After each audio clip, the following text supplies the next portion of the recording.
qu'on retient du congrès, c'est qu'on a eu une forte affluence, notamment par les médecins qui voulaient à tout prix des traîneurs.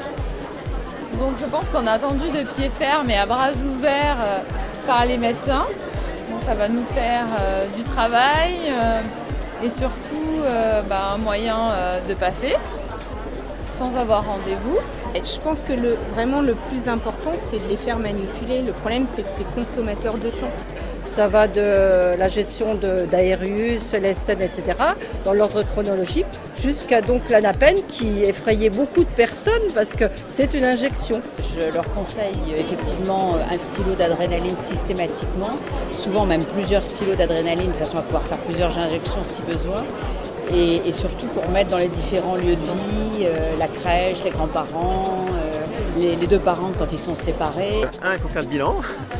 2, le stylo doit être prescrit absolument avec une éducation thérapeutique, c'est absolument important, d'où les modèles de démo qui sont utiles. Et les consignes doivent être longuement expliquées aux patients.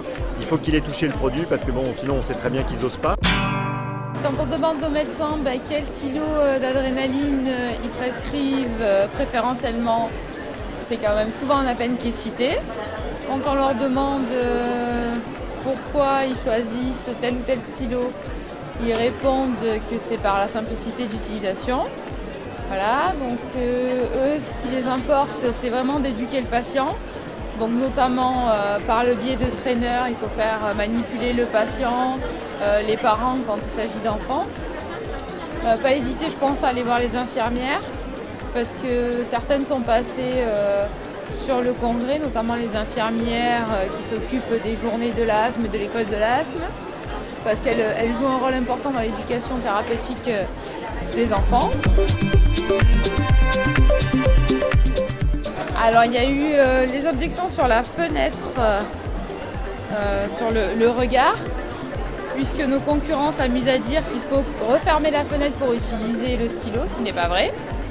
Des objections sur l'utilisation, que c'était compliqué parce qu'il y avait la manipulation du côté de l'aiguille et la manipulation du côté du déclencheur. On nous a parlé quelquefois de la taille de l'aiguille.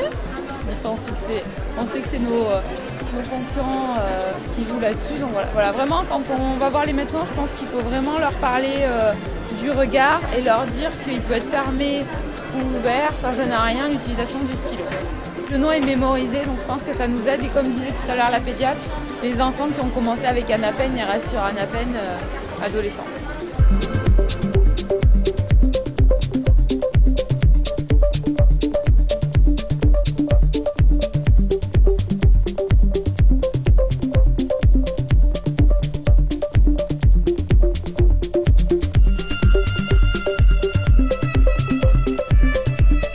C'est mieux, c'était plus sérieux.